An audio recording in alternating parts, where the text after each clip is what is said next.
About 2 weeks ago, on January 16th, I announced that after almost 4 years of trying to reach a collective bargaining agreement with District Council 33, that we were deadlocked, that we had reached an impasse.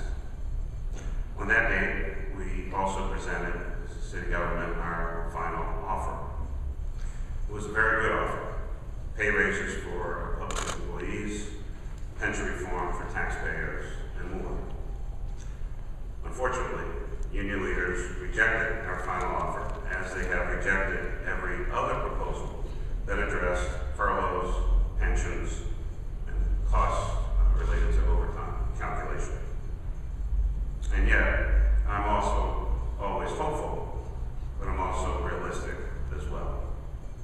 And that's why I gave the union leaders 2 weeks to reconsider their absolute refusal to help us achieve pension reform and work rule changes that we need in order to sign a contract that is fair to our hardworking and dedicated public employees, as well as fair to the hardworking taxpayers who pay the costs of city government.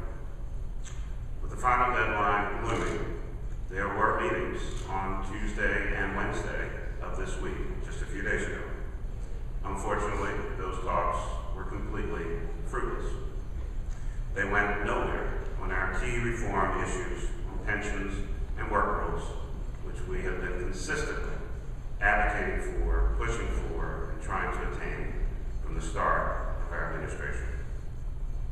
In a document that the union leadership submitted yesterday, they said, and I quote from that document, "In the course of our negotiations, we have had discussions on the issues about which the city has taken the position it will not budge. The proposals in this document do not alter our present stance regarding those subjects, except to the extent they may be dealt with in these proposals." The shorter version of that is, we are not making any changes or what they consider concessions on the issues that are directly important to the city of Philadelphia. Union leaders, as I mentioned, call these issues concessions, pension reform, work rule changes. And they have consistently vowed, privately and publicly, to make no concessions. In short, we are no closer to agreement today than we were 4 years ago. Well, this is what I have to say about that. The deadlock has gone on long enough.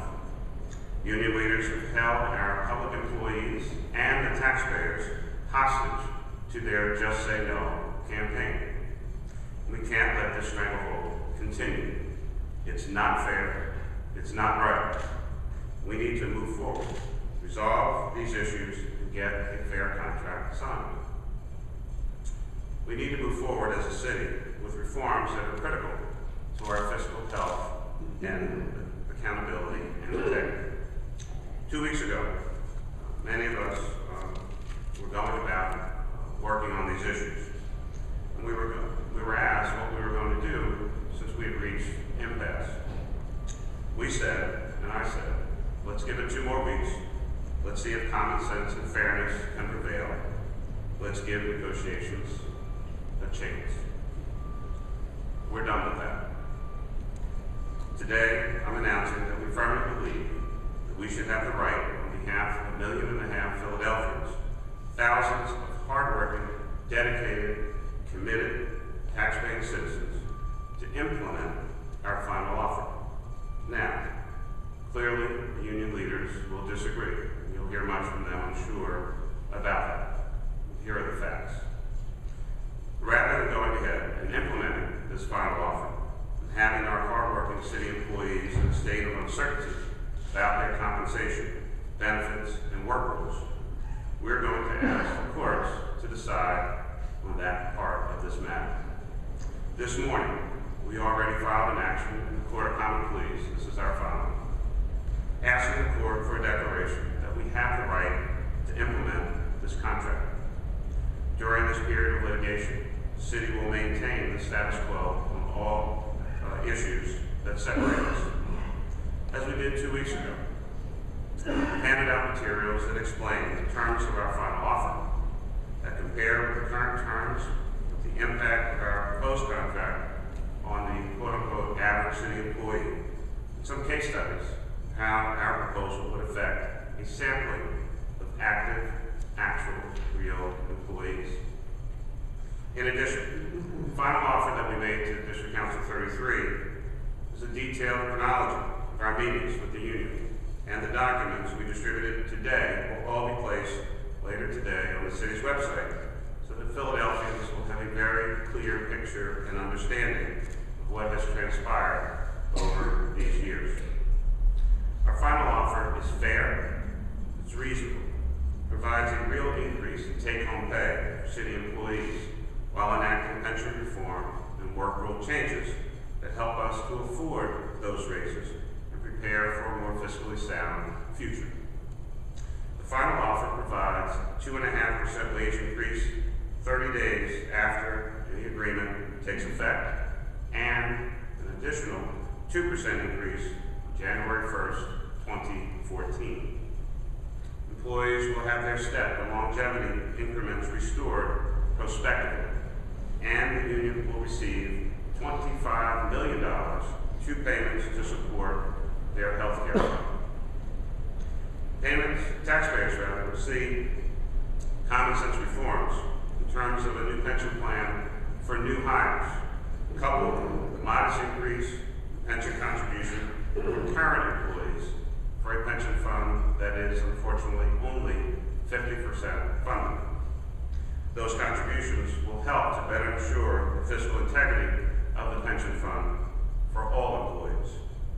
And the taxpayers will benefit from new work rules related to calculation of overtime and the right to furlough employees if necessary due to economic circumstances for the city. That, of course, is in lieu of layoffs, which is one of the few options that we have in managing our employee costs. The city stands ready to implement this offer as soon as the court rules. It will benefit our city employees, the taxpayers who pay the bills, our city, and its great future.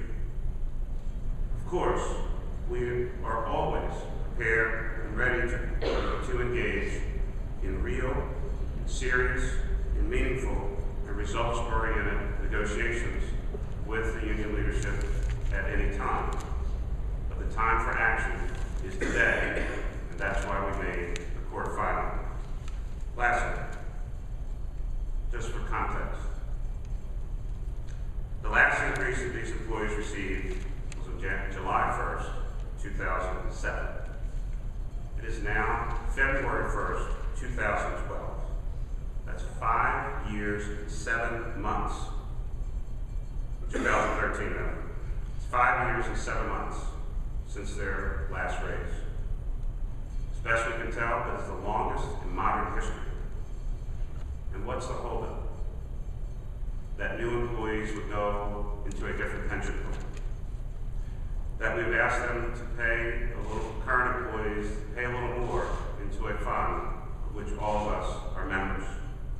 That they might actually have less costs to their health care based on the $25 million contribution over 2 years. That we would recalculate overtime. That we would have the right to furlough rather than only the ability to lay off our employees as we manage through these still tough economic times. This is what the union leaders are holding our public employees hostage of. It is unconscionable. It truly is not fair to our employees or to the taxpayers of this city for this kind of circumstance to continue seemingly forever. So we're taking the action today in an attempt to bring all of these matters to a proper conclusion. Glad to take any questions that you might have.